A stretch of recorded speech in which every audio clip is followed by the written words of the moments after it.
नमस्कार, मी विजया वामन। सोलापूरच्या 6 आमदारांविरोधात 6 उमेदवार रिंगणात आलेत।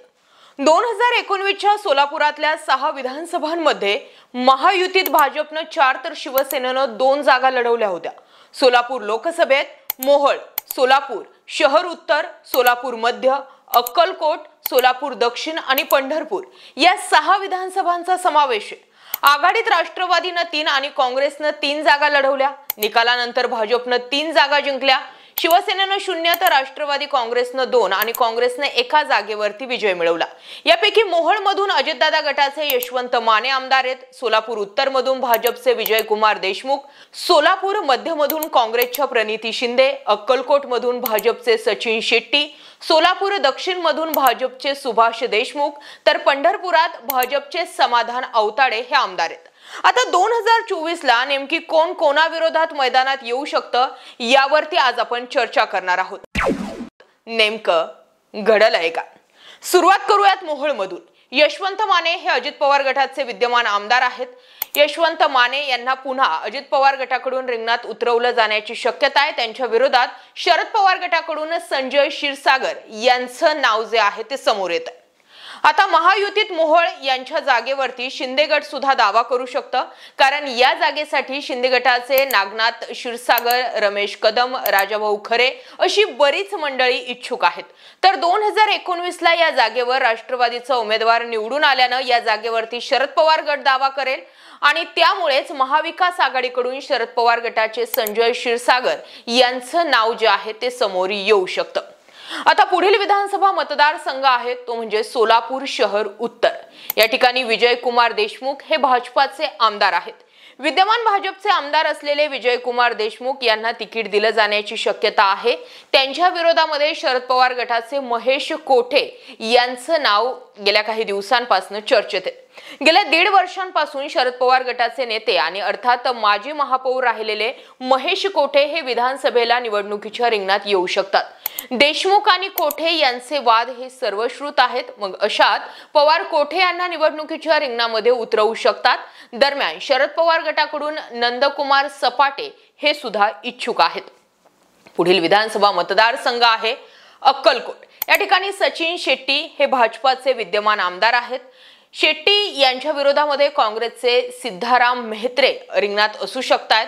दरम्यान या ठिकाणचा विषय असा आहे की अक्कलकोट मधून आमदार सचिन शेट्टी यांचं तिकीट सुद्धा कापलं जाऊ शकतं आणि त्याची शक्यता जी ती नाकारता येणार नाही। त्यांच्या जागी अनंत तानवडे यांच्या नावाचा विचार सुद्धा भाजप करू शकतं। तर भाजपच्या उमेदवाराच्या विरोधात काँग्रेसचे सिद्धाराम मेहत्रे किंवा मग शीतल मेहत्रे या रिंगणामध्ये येऊ शकतात। सध्या याच 2 नावांची चर्चा। पुढील विधानसभा मतदारसंघ आहे पंढरपूर मंगळवेढा। समाधान अवताडे हे भाजपाचे या ठिकाणी विद्यमान आमदार आहे। अवताडे यांना तिकीट दिलं तर महाविकास आघाडीकडून भगीरथ भालके यांचं नाव पुढे येऊ शकतं। मुळात विषय असा आहे की ही जागा भाजप की शिंदे नेमकं कुणाला जाईल यावरतीच अजून प्रश्न आहे, कारण भाजपकडून समाधान अवताडे, प्रशांत परिचारक यांची नाव आहेत, तर शिंदे गटाकडून अनिल सावंत, तर महाविकास आघाडीत शरद पवार गटाकडून अभिजित पाटील आणि काँग्रेसकडून भगीरथ भालकेंचं नाव काँग्रेस पुरस्कृत अपक्ष म्हणून चर्चेत येण्याची दाट शक्यता। आता पुढील विधानसभा मतदारसंघ आहे तो म्हणजे सोलापूर मध्य। प्रणिती शिंदे काँग्रेसच्या तिकिटावर इथे आमदार राहिलेले आहेत। प्रणिती शिंदे लोकसभेवर गेल्यानं काँग्रेसकडून चेतन नरोटे यांचं नाव पुढे येऊ शकतंय। त्यांच्या विरोधात शिंदे गटाच्या ज्योती वाघमारे यांचं नाव सध्याच्या डेटला तरी आघाडीवर आहे। लोकसभेला प्रणिती शिंदे या स्वतः आमदार असलेल्या मतदारसंघातून त्यांना फक्त 796 मतांचं लीड राखता आलं। या मतदारसंघात काँग्रेस उमेदवाराविषयी नाराजी असल्याचं दिसतंय, त्यामुळे येथे काँग्रेसचा उमेदवार निवडून येईलच असं म्हणता येणार नाही। तर या ठिकाणी भाजपचे देवेंद्र कोठे, शिंदे गटाच्या ज्योती वाघमारे, अमोल शिंदे, मनीष काळजे, तर महाविकास आघाडीतील माकपचे नरसय्या आडम, काँग्रेसचे चेतन नरोटे, तर MIM कडून फारुख शाब्दी हे इच्छुक आहेत। पुढील विधानसभा मतदारसंघ आहे सोलापूर दक्षिण। सुभाष देशमुख या ठिकाणी भाजपचे स्टँडिंग आमदार आहेत।